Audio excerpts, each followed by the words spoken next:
Hi, and welcome to the Lensrentals Podcast, where we talk about images and the people who make them. I'm Roger Cicala, the founder of Lensrentals.com.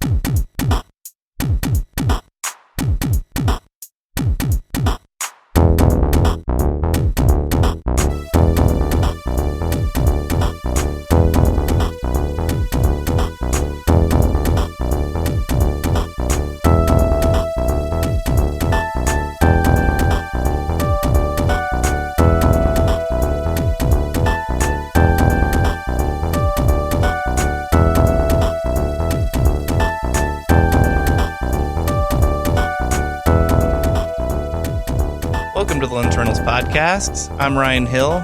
Today we're going to be talking about our best and worst gear of 2019. I am here with Joey Miller. Hey, what's up? Roger Cicala. How you doing? And Allie Acock Patterson. How is it going? And I think, guys, first I want to start with the negativity. I want to get that out of the way, and then we can get to the positivity. Right, I want to cool. talk about one bust each, one thing you maybe think didn't work out this year. And I'm going to start, we're at a round table for the listener, so you can picture the situation. I'm going to start to my left with Allie. What do you think is a bust this year? So it kind of breaks my heart because I think the camera itself is phenomenal, but I have to go with the Red Ranger with the Monstro sensor. It was released with a whole lot of fanfare, rental house only camera because they couldn't afford to customize cameras for everybody. And before 2019 rounded out, they had already announced Rangers with Gemini sensors, helium sensors, the whole slew of their Super 35 options. And it's didn't change the fact that rental houses are stuck to this very harsh mandate on how it can ship and how it can rent. And it just kind of felt like a slap in the face from the manufacturer. Yeah, I have to agree. And I don't know that I would go so far as slap in the face. I think they were, they're trying to do something. And that something maybe just isn't what people wanted at the price point. The concept was a great idea. I love the idea of the Red Ranger itself. And of course, I love red in general. But the whole, this is rental house only kind of feels a little sticky at this point because I'm sure there are people who can afford high-end cinema cameras. So why wouldn't you just make this a regular release camera? Right. I guess they want to position themselves next to a Panavision, especially having worked with Panavision, I think, on that the DXL. Right. Yeah. But it is named the Red Ranger. You got to give some props there. That is a mistake for SEO. Have you ever tried to look up this camera? It's a bunch of pictures of the red Power Ranger and then our website. That sounds like a win to me. Yeah. Our website about 20 pages into your search results. Right. At least you're it wasn't seeing a the lot Pink of Ranger. Jason first. But to Red's credit, they were very cool. I don't think we were allowed to talk about a lot of this beforehand, but I think we're allowed to talk about it now, I assume. I hope so. Yeah, we'll see. We're allowed They were very cool leading up to the camera with reaching out to rental houses, letting them know it was coming, letting them know what to expect. Once we got it in, they sent people here to kind of run us through all the features. And that's not the kind of thing we get from Anyone Ari else. or yeah. We just find out the way anybody else finds out that there's a new Alexa coming. But we knew the Red Ranger was coming well ahead of time. And I will give them credit for that. More of that kind of thing with rental houses would be nice. And I do think to some extent the full frame cinema camera, whatever, just hasn't caught on yet. And that's not their fault. But, I do think moving forward, you'll see it become more popular, more common. Yeah. I think it was more a problem of adoption than design, especially when it costs as much as it did. I don't think we can talk about how much it costs, but A lot. If you compare the prices of a Gemini versus a Red Ranger with a Gemini sensor, the jump between the standard brain and the Red Ranger is not nearly as dramatic as the jump from the Monstro brain to the Red Ranger with the Monstro sensor. and who knows? Maybe this time next year it'll be super popular. I hope the Gemini version will be. it will be. I would like for all of our cameras to rent very well. Yeah, for the sake of our profit margins, Yeah. hopefully this will become a popular. Roger, what do you think? What's a bust? I'm going to go with the Nikon Z mount. Boo. Yeah, I know. Not because anything's wrong with it. It's good. It's fantastic. Just because it's not moving. People don't seem interested. Nikon users have tended to be, I guess, less experimental than, say, a Canon user. Canon users are gearheads. They want the newest and greatest. And Nikon people are content. And the Z came out with a lot of fanfare and is kind of sad. again, from our business standpoint, we bought far too many, which is kind of a bust. That's not what I'm talking about, though. It's just that Nikon as a brand, this was kind of an all-in moment and not much happened. And I have to say, I'm disappointed when you compare to Canon's new release with the number of lenses that are coming out and what they are. So it kind of was a massive fanfare, and here comes the parade, and there was, one convertible that drove by with some flowers on it. Do you think that's indicative of Nikon's place in the industry as a whole? I think it's, and this sounds very negative, and I admire what Nikon has done from a business standpoint. They have downsized in an orderly manner, massively cut their overhead in an orderly fashion. But I wonder what's left, because we're all out over HDMI. Well, there's a point. But I actually forgot about that. Yeah. They were slated to be the first camera manufacturer to do it, but I think Panasonic is now going to do it before them. Yeah. My own question, and I don't know, but they downsized their R&D a lot. They downsized the number of engineers a lot. Do they have the infrastructure left to roll out lenses for this new mount while maintaining their old mount and trying to compete with Canon, who's probably got 10 times as many engineers on board? They're not 10 times as big a company, but they have increased R&D where Nikon has decreased it. So I wonder what's going to happen. I mean, they didn't even put an autofocus motor in the 58.1 or 0.95. That may well be because you can't accurately autofocus that camera. I don't know. Canon had a 51.0 on their old cameras. You could autofocus that one. That was not a sharp lens. No. 4-7 2.8 is pretty sharp, and it handles autofocus decently, but definitely not in low light. Well, and you're talking also about, a difference in aperture that's pretty dramatic. And we don't know, and I don't pretend to know what algorithms they're using in their phase detection autofocus. But one of the things that's important is they have to decide at what frequency are we autofocusing. If your camera's focusing at a 20 line pair frequency, which is the standard for a lot of things, I don't have any clue if it's for autofocus, and your lens is resolving 50, you can't autofocus it accurately. Right. I don't know that that's the case, but it makes me wonder. It may just be simply that if you look at some of the new Canon lenses that have come out with some really robust linear autofocusing motors, a lot of algorithms, I don't know if Canon developed those. I suspect they did not, because the patents are all Chinese. Good indicator. Yeah, good indicator. But that was probably expensive to purchase. Yeah. Sony got them. Canon got them. Nikon's downsizing, doesn't appear to have them. I don't know. They didn't have the money for it. I don't know. All I know is that I'm underwhelmed compared to if we set the clock back before 2019. Yeah. Canon and Nikon were coming out with these very equal things, and now at the end of 2019, one of these things is not like the other. What do you think, Joey? My pick for the year? It's a pretty recent pick, but I am most disappointed this year by the Sigma FP. All right. Whoa. Yeah, I'm curious about that, because I was really curious about that camera. I was too. Reading about it going in, and I haven't had a chance to take one home for a weekend. What don't you like about it? I love the cell mount. However, I like the form factor. It's nice and tiny. You like the form factor? Yeah, it's very compact, and that's what I really wanted, because all the other L mount cameras are huge, like the SL, SL2, the Panasonic S1s. Those are all massive cameras, and that's fine. But then you have all the other mirrorless full frame cameras that are all tiny. Why can't we have an L mount that's tiny? Well, FP comes out. I took it home a couple times. Image quality is great out of it. It's only 24 megapixels, and I hate to say that. I hate that I am now a pawn in the megapixel wars. It was inevitable, Joey. But I mean, couldn't you just make it 36 or something? Just give me a little more. But it's for video. Sure. Yeah, okay. That's probably for low light and video, right? Yeah. Have you looked at the A7R3 or A7R4? I understand. I mean, the A7S series too. Yeah, but whatever. Okay. You're not going to compete with that, so why try?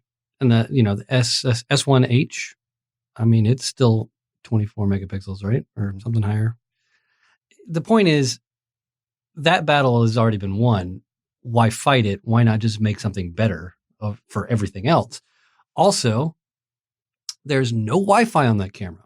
Who the fuck makes a camera in 2019 with no Wi-Fi. Yeah, that's nuts. More importantly, is it Netflix approved? I have no idea. Yeah, right.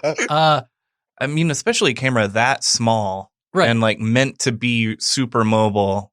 It's a pretty baffling move. And if you're going to market it as a photo and video camera, if you're marketing it like halfway for stills and you don't have an EVF option, what are you doing? That viewfinder that they have is just a stupid like Hoodman loop or Zacuto Z finder just slapped onto the back of it. And that's dumb. And that's been dumb for years. So, yeah, I love Sigma. This is a dud because what are you doing with it? What are you doing? Don't hold back, Joey. Oh, and the screen is not articulating. Like if that were the case, then maybe I could forgive no EVF. I was about to say, when you build it into an actual full camera, it's really not even that tiny anymore. Right. That's true.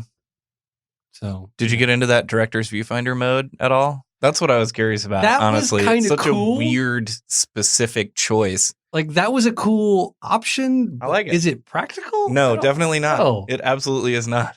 Why spend the R&D on that bullshit and not throw in Wi-Fi? Like, you're right. A year from now or 2 years from now, they're going to have some badass full frame cinema camera, and we're just going to laugh at this moment because the FP was just testing market interest. I mean, that's the great. FP with the viewfinder for it. Hope it's a twist. I hope Sigma looks at this FP, sees all of their failures just laid bare, and go, yeah, we can fix all that, and then they do, and then I would probably buy the successor. That'd be fine. Yeah, it's another point where perhaps a company doesn't have the engineering in place to do all the things they want to do. Right. They're talking about coming out with both Foveon and non-Foveon sensor cameras for a company that really hasn't made cameras. This is a big step. I'm not familiar with the Foveon sensor. What is that exactly? A regular sensor has all your pixels and has a bare filter on it, which colors the various pixels, red, green, and blue. And right. A Foveon sensor, each pixel, depending on depth, is sensing red, green, or blue light. Oh, okay. It has its problems and it has its benefits. It's not better by any means, but it's different, and it's a different look and a different use. So they bought the patent for Foveon sensors years ago, and their still cameras that they've made have had Foveon sensors in them. Now they're going to release, they say, Foveon sensor and non-Foveon sensor cameras. And Sigma, while it's a big company, it's not a Canon big company or a Sony big company by any means. And I wonder, since they're a lens company, where all the engineers for this are coming from, and do they have what they need to do it? I'm sure they're outsourcing. You think they poached Nikon engineers? Everybody's poached Nikon. I spend my days meeting engineers from different camera companies, and the official greeting is, was it Nikon? Nikon. I had one company that sent 6 engineers, 4 of whom were at Nikon. Oh my God. So I think that's very true. Now, I don't know what they were doing at Nikon. They could have been the post boy and got promoted engineer. I don't know. But was it Nikon?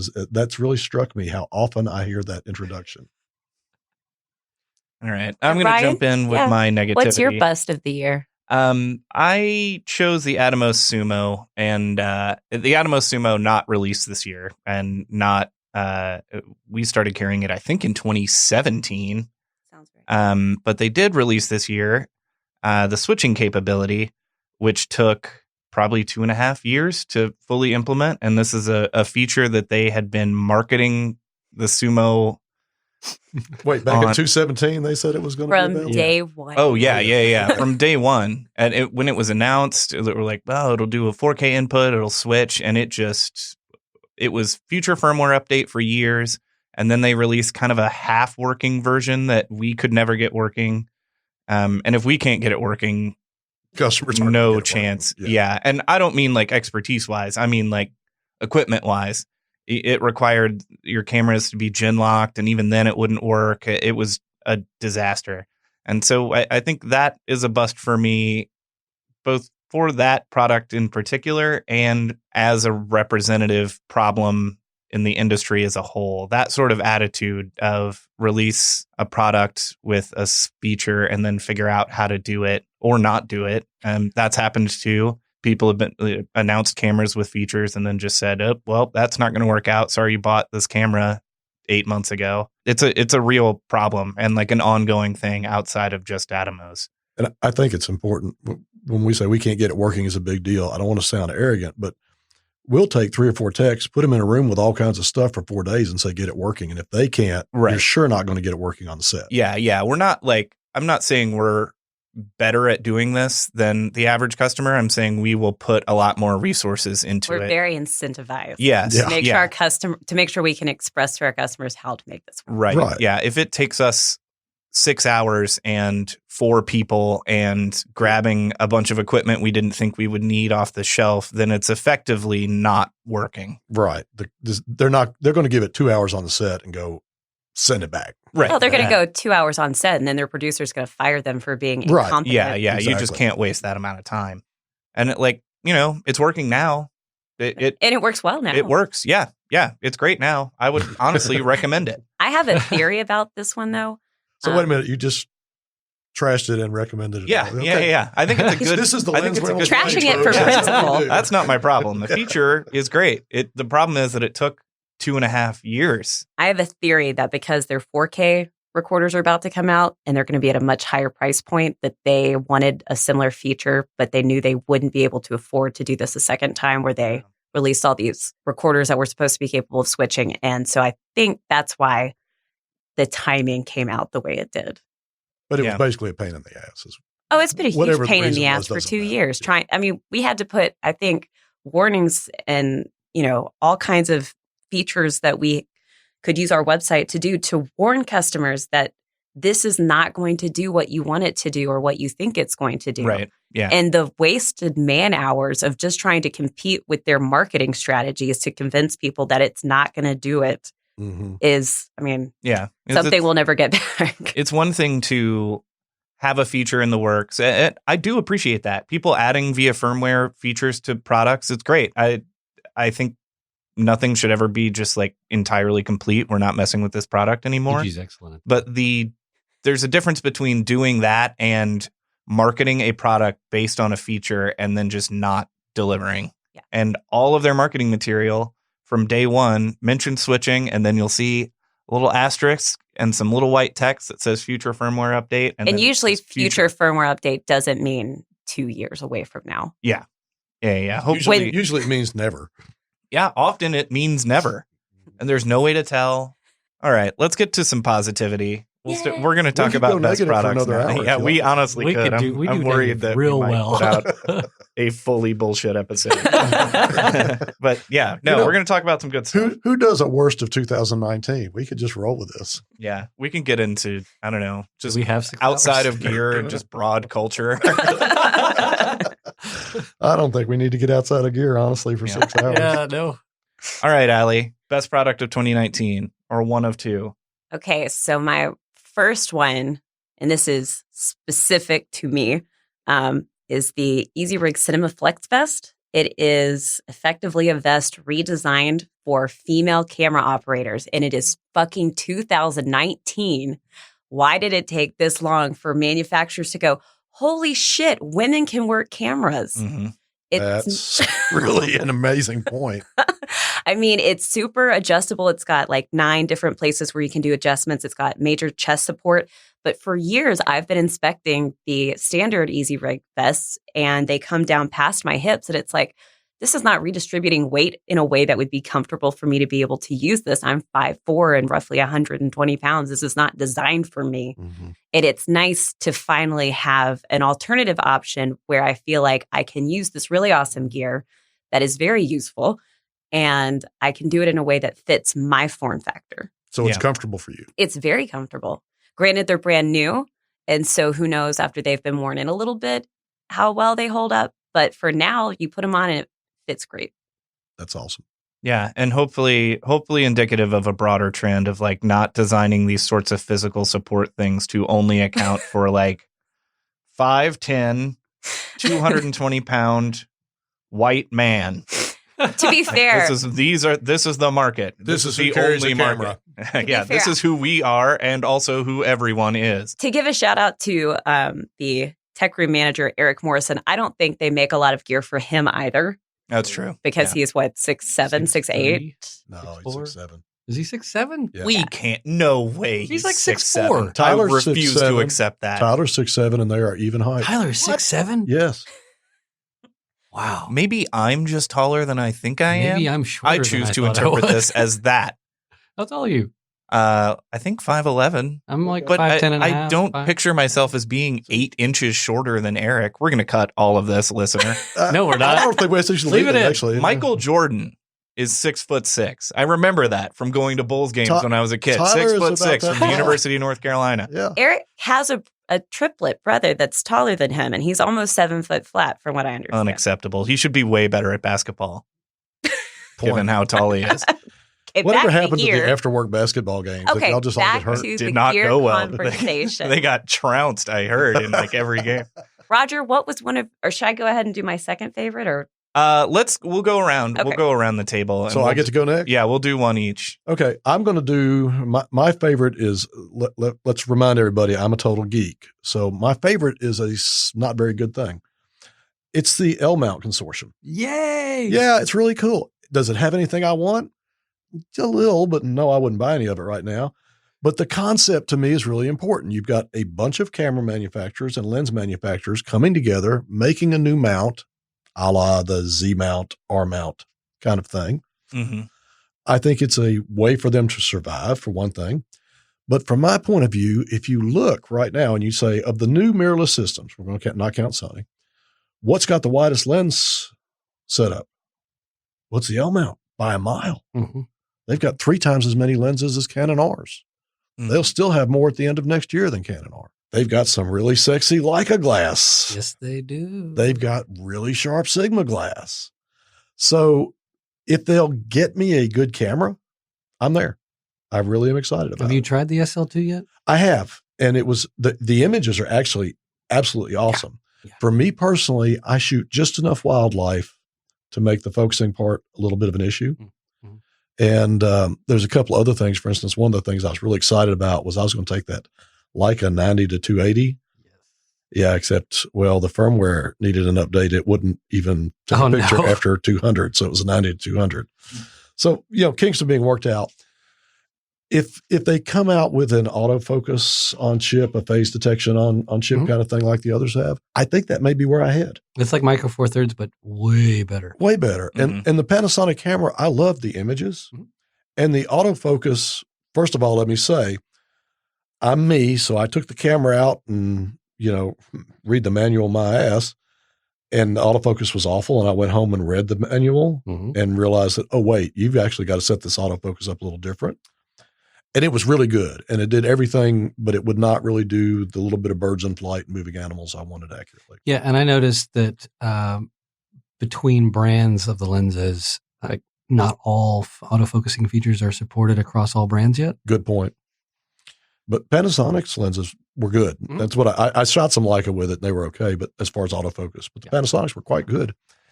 Just that little bit of lag. On the flip side, I will say of all the manual focus cameras I've done, I like this the best. Oh, yeah. And I literally, as I said, I was trying to do birds in flight. I manually focused them. It was the best way to get it. Now, I'm not saying that's what I want to do. No, nobody no one wants to do that. No, but back in the day when men were iron and ships were wood, that's how you did it. But those days are past me. But that picture-in-picture autofocus through the viewfinder was absolutely gorgeous. Yeah. So there was some real positives there. And like everything else that's just come out, whether it's RZ or L, I think the second generation is going to say, this is where I'm heading. Yeah, I'm excited. Like I said, I'm excited about FP2. Yeah. And having a camera that I could take a Noctilux home and shoot it if I felt like it. Mm-hmm. Hell yes. Things I would never ever buy, but it would be really cool. When the SL first came out, I did that. I took a Noctilux and the SL to a bar. Did you really? And I was never take that to a bar. I'll just wait. that was a Lensrentals Tyler camera. does that. Yeah, This $10,000 lens. I took it to a bar. I took it to Proud Larry's down in Oxford for. There's not enough insurance for that. for a Took concert. it to a bar in a Mississippi college town. I was manually focusing portraits in dim bar light with no problem. Yeah, the manual focus was really impressive. It was perfect. What do you think, Joey? What's your pick? My first favorite thing of the year is the Profoto has done a lot of great stuff this year, but my favorite is that Profoto Connect. It's just dead simple. If you don't need manual controls, if you just need to put something on and go, It works with all of their lights. Highlight to the B10 and B10 Plus. That light is amazing. But yeah, it just works. Fully integrated to their phone app. So if you really do need to change settings, you can do it right there. It's tiny. It's unobtrusive. You slip it in your pocket. It doesn't require AAA batteries like all of their other ones. It's just a no-brainer. If you own Profoto lights already and you like to shoot TTL, you got to get the Profoto Connect. Yeah. The best endorsement I can give this thing is that I have used it, and I'm mostly on the video side, do occasional photography, but almost no strobe lighting. Hardly ever. I don't know the first thing about strobe lighting. Yeah. And I have shot with that and some B1s, and it was super easy. Everything looked great. If I can use it, anybody listening to this should be able to use it. Dead simple. It's awesome. Sounds like this would be early wedding photographer requirement. Absolutely. Yeah. I was just thinking that. If you're a natural light photographer because you don't understand strobes. That's just most natural light photographers, yeah. This is a really easy way to get some really powerful lights that you don't have to mess with. You just point them where you want them and plug that thing in and just go. Yeah, super convenient, and you don't have to deal with like pocket wizards. It's great. The app, just to clarify, that is iOS only, though, correct? I believe that is correct. Ooh, bummer. Get Sorry, with Android it, people. Get iPhones. Yeah, fix yourselves instead. Get a phone. All right, I'm going to my first pick is the Alexa Mini LF. This is a pretty easy pick. The Alexa Mini is a great looking camera. I don't think I have to sell this camera to anybody who's familiar with it. Not me. What I like about the Mini LF is pretty much the same thing I like about the Alexa Mini, which is that the Alexa Mini seemed to be designed as a B camera. The full-size Alexa is big, boxy, sort of ENG style. It's like the kind size. Of full-sizey. Yeah. It's large. Sort of the shape and weight of something you would want to put on your shoulder.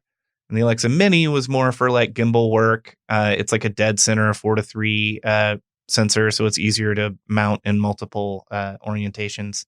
But it's so good and so feature rich that it's an A camera for most of the people who are running it from us. A ton of people, it's probably more popular as an A camera than as a B camera at this point. And the Mini LF will be the same way, I'm sure. It looks gorgeous. Sensor is awesome. It's full frame sensor. Like Ari's other stuff, it's just dependable and works. And yeah, the menu structure is really easy to navigate. Yes. Yeah. That's a really major thing from like, if you put a C100 next to an Alexa Mini, you would think given the feature set of the Alexa Mini and the cost of the Alexa Mini and the market that it's going for, like this thing is marketed to people who know what they're doing. You would think it would be more difficult to navigate the menus on the Alexa Mini, and it is so much easier than working a C100 or an FS7 or anything like that. Like Ari has the time and the money and knows that they need to put the work into that user interface design. So they're the anti-Sony. Yeah, a little bit. Yeah, they're the anti a lot of people. I think in the way that the Alexa Mini has almost all the same features as a full-size, twice as expensive Alexa. I think they're kind of anti-Canon that way. Mm-hmm. Canon, especially on the video side, can sometimes intentionally the defeaturing of Canon. Yeah. I think they intentionally handicap certain models to push people to other models. T700. Yes, that's exactly right. But yeah, that's a great camera. That's about all I have to say about it. Safe pick from Ryan. Yeah, oh no, it was a good pick. And the viewfinder has a headphone port on this one, and it has an internal microphone. I wish every camera was as good. I got a little update from the warehouse.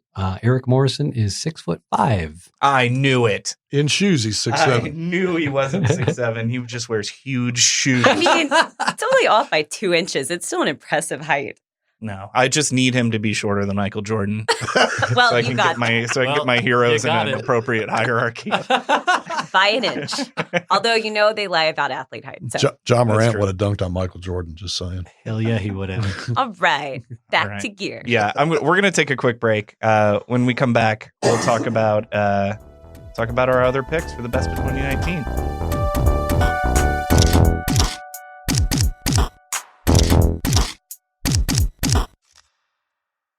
Hi, this is Joey Miller with another Employee Spotlight. Today we've got Lynn Green. Say hi, Lynn. Hi, Lynn. What do you do here, Lynn?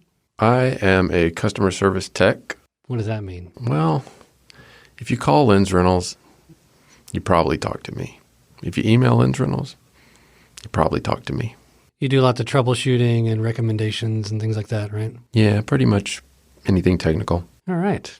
What'd you do before you worked here? Well, a lot of things. I was a mental health nurse, and I did some wedding photography and family portrait photography. I don't know how far back you want me to go. That's pretty good. What do you do creatively outside of work? I like to do what I would label as experimental photography. I like to play around with different setups, use various equipment that interests me to just to do fun things. I like to take pictures of animals and people and places. What is your favorite piece of gear to take home these days? Oh, I guess it kind of depends on what I'm in the mood to do. The Nikon Z7 is pretty nice. Yeah, you liking that? Yeah. I like that one a lot for just kind of as a regular go-to. But my favorite piece of equipment is the Hasselblad X1D II. If you weren't working here, what would you be doing? Have you ever seen the movie Captain Ron? Yes. Oh my God, I love that movie. I would be Ron. You'd be Captain Ron? Yeah. Are we going anywhere we've ever heard of? You heard of St. Croix? No, we're going to the island just to the left of it. What's it called? Tits. Yeah, pretty much. I could see you doing that pretty well. Follow-up, you're stuck on an island and you can only bring 5 things. What do you bring? Things? Things are people, it's fine. I mean, my girlfriend. A diving mask. Probably a hatchet. These are good things to have. Some rope. And like a saucepan. So all practical things. You're a very practical person. Yeah. And if we wanted to see your photography work out there, is there any place our listeners could check you out? Just Instagram these days, Lynn_G79. All right, we'll link that in the show notes. And now, back to the show.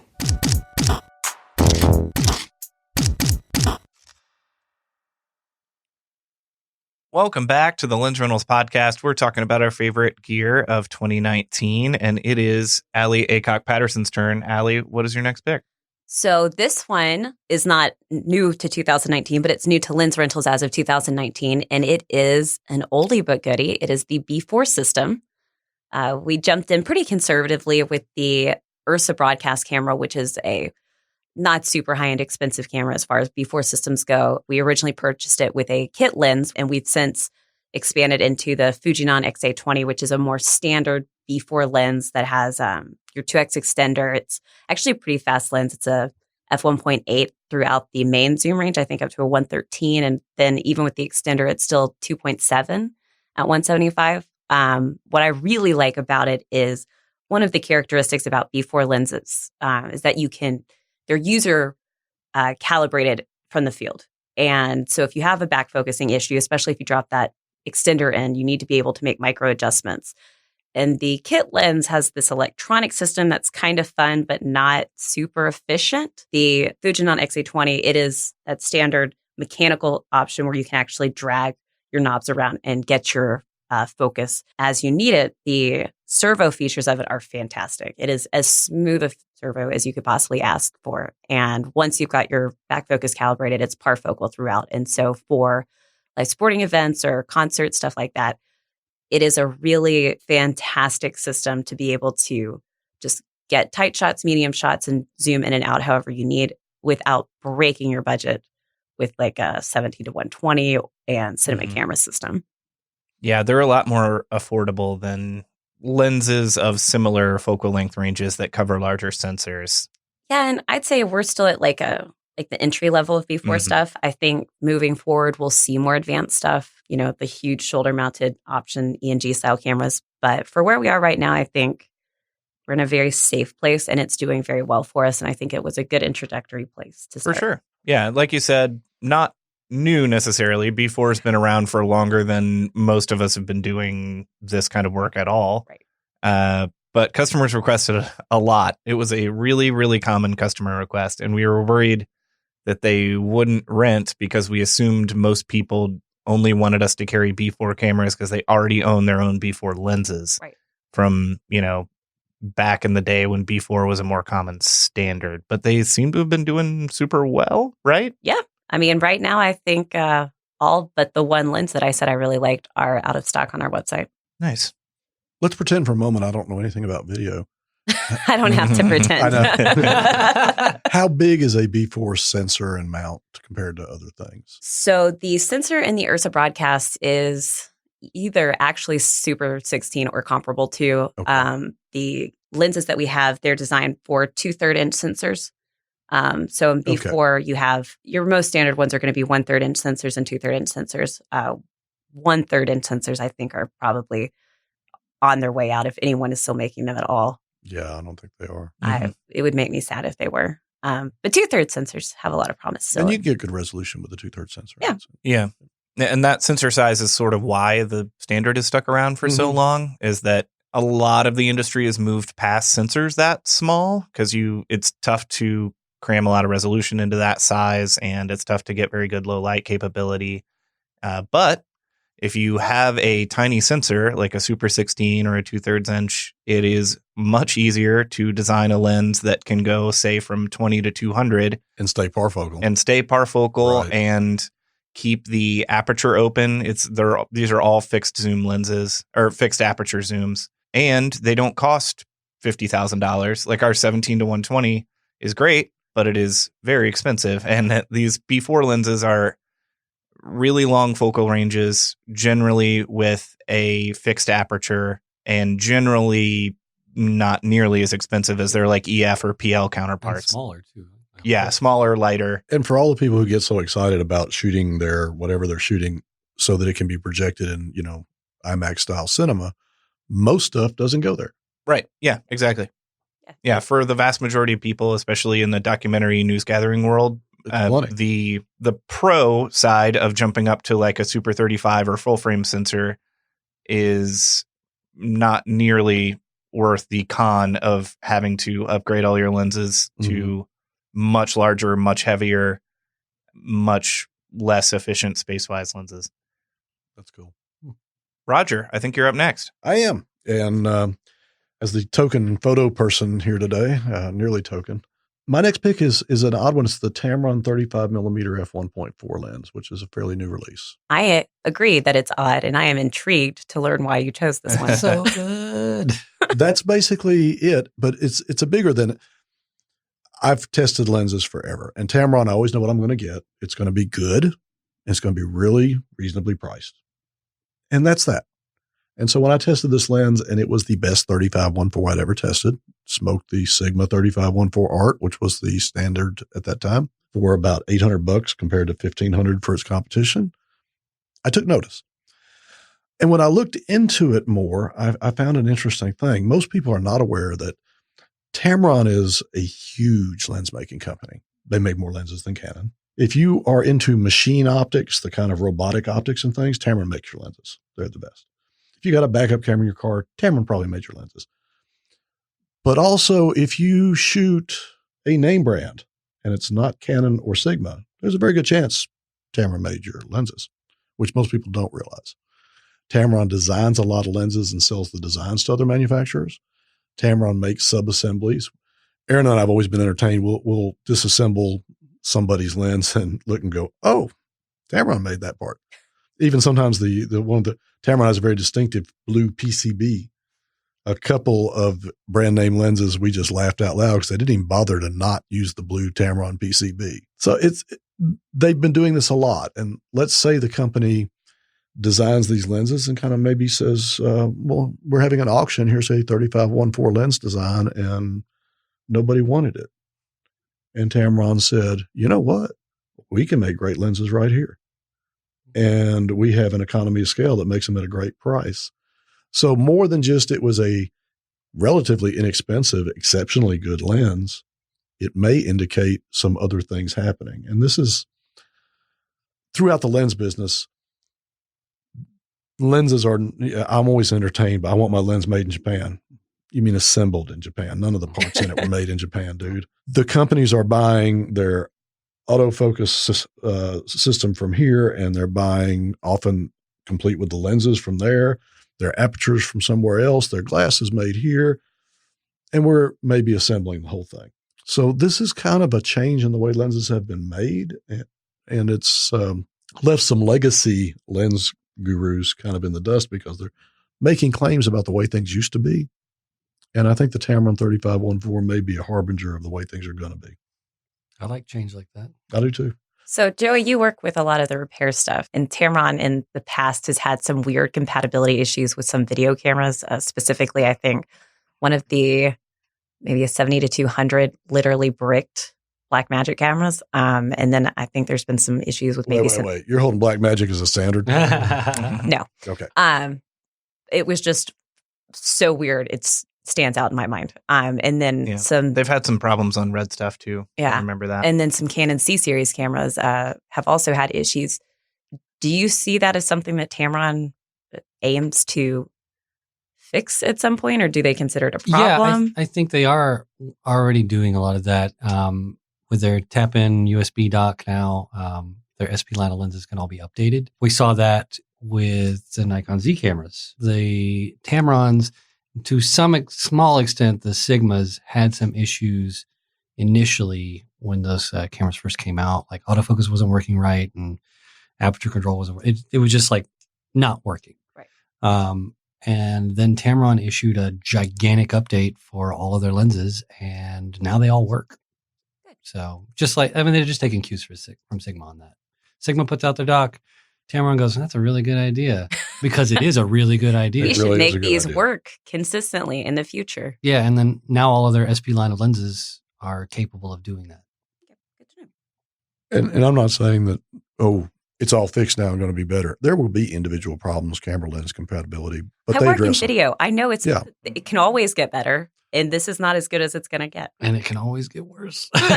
Sometimes it But does. remember, when a company is reverse engineering the autofocus algorithm, for example, they're reverse engineering with what's available today. Right. And the camera company who also sells lenses loves to throw often an inconsequential bit of firmware in there to make it not compatible with everything else. So they have to redo it. That's just part of the deal. But when you're talking about, I can get a better lens for 2/3 the price, that may be worth living with. Yeah. I mean, because you're going to wait maybe a month or two before that update comes out, and then it's going to be fine again. Yep. So, What's your next pick, Joey? my other big pick of the year is the Fuji GFX 100. Ooh. We agree audibly. Yeah. I mean, I don't know what all there is to say about it other than it's amazing. All those GF lenses are great on it. It is finally a 100 megapixel medium format sensor that doesn't break the bank. Works with all the Fuji stuff that's already out there for the GFX 50s. It's beautiful. It is not a fast camera, but it's not meant to be a fast camera. For what you're getting, it's just great. I mean, if you're shooting studio work, if you're doing landscapes, if you're doing any kind of like high-end photo work, like for magazine stuff or for really large prints, it is probably the best way to go right now. At least I think it's the best way to go. It's not going to break the bank like a phase 1 system. It's not going to be... And it's actually not that bad to carry around either. Right. It's like, it's the same size. If you're familiar with the GFX 50, it's the same size as the 50 with battery grip. It's just integrated grip. Or the top end Canon or Nikon camera. Right. It's like a D5 or a 1DX Mark II, same size. So they did a great job making it pretty compact. The EVF is interchangeable. It's just great. It's a no-brainer. Yeah. And It's been a pretty good rental product for us too. It's gone out a lot. And I think if you're a 35 millimeter shooter and you want to try it, it's pretty intuitive. You're not going to have a big learning curve. I mean, at half an hour of playing with it, you're ready to take pictures. Right. I think Fuji did a really interesting thing. They do not have a full frame sensor at all. They have APS-C size sensors and then medium format. And I don't think you really need a full frame in that kind of lineup. Like, I don't see them ever doing a full frame camera because they don't need it. I think they've stated as much. Yeah. If you can establish yourself as a go-to medium format camera manufacturer, I don't know that you really ever need to go full frame. No. Well, the funniest thing I heard was, I didn't know there was such a thing, but I guess it was a Phase fanboy. Who Our blog editor is a Phase fanboy. I know, but I wasn't going to name names, but berated the Fuji doesn't have the kind of backup that Phase does. And I'm like, Phase has got like 12 people. Fuji's this giant corporation. Kind of backup? They were saying Fuji's service is great.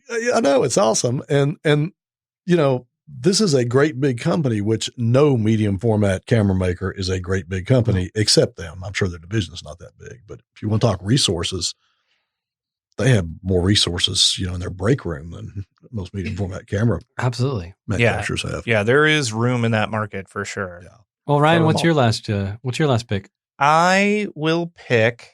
I guess I'm going to wrap us up here. I guess this is the last one, but I'm happy this is the last one because I think it's really indicative of the kind of thing we like to see. It's the Tentacle Sync E. It's kind of a niche little thing. It's a wireless timecode generator, and the thing I love about it is I'm going to do like a brief digression. Has anybody ever read or heard of the book The Design of Everyday Things by Don Norman? Mm-hmm. Okay, so popular book in like business and design circles because it's basically just about how to design products mostly, but also systems in general in a way that makes them work for people, right? Instead of the other way around. How to design a product so people don't struggle to operate it, design it in a way that makes it easy and intuitive to operate. And I put the Tentacle Sync E on my list because I just read this book and it made me think of the Tentacle Sync. We have other timecode stuff that is just nonsense. It is so hard to operate if you don't know exactly what you're doing. If you don't have the manual right in front of you, it's impossible. And the Tentacle Sync is one button. It's app-based. It's wireless timecode. And if you described all that to me, I would assume it was an operational disaster and then it would be the same deal. But it is by far the easiest to operate, not just wireless timecode device we have. It's the easiest to operate like device-based Probably, yeah. thing. Yeah, like anything that requires an app automatically, I'm a little bit suspicious of. The app just works super easily. All the directions to pair everything are right there. There are just these little like quality of life things that are just kind of built into the system that I like. An example, a lot of the time, like a timecode device, you're not just connecting one of these things to your phone, right? You've got like 8 cameras you have to sync. So you're connecting a lot of these at once. And while I was setting them up initially, I paired a bunch to my phone. I started going into each one and adjusting the settings. And I'm thinking to myself, how can I tell which one of these things that I'm adjusting the settings on? Like you name them, but how can I tell visually? And as soon as I thought that, I look at the stack on my desk and the one I'm connected to has a little blue light that comes up. And I didn't have to read the manual to find that. It just is there. And there's a ton of stuff like that. Like I take almost no support calls about the Tentacle. And we take support calls all the time about all of our other, every single other thing we have related to timecode, we take very confused support calls on. And this thing is just as feature rich as anything else we carry, but is super, super easy to work. And from one manufacturer to the next, they've actually gotten it to where there's not wonky stuff. It works as reliably with Canon cameras as with Sony cameras, as with Red cameras, as with RE cameras, which is a hell of a feat. Yeah. And it like genius little details. It'll work through XLR, which is awesome. Are you all familiar with timecode? Mm-hmm. I know what it is. Okay. There's a thing that the Tentacle will do that I really love and I think is smart. Say you're working with the C100. C100 doesn't have a timecode input, but it does have an XLR input. The Tentacle Sync has a 3.5 millimeter to XLR that puts a timecode signal in one of the audio tracks.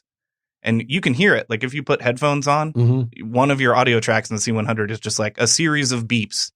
That's and the timecode. They make software that can then decode that into a timecode signal. That's brilliant. That software is free. It's also easy to use. I've walked through that process. I don't have to troubleshoot that much. They are just doing a great job. I think they're like, I should have looked this up before we recorded, from Denmark or something. one of those countries you think of as designing things well, like Sweden or something. They're from only around because you there, shop at IKEA. Yeah.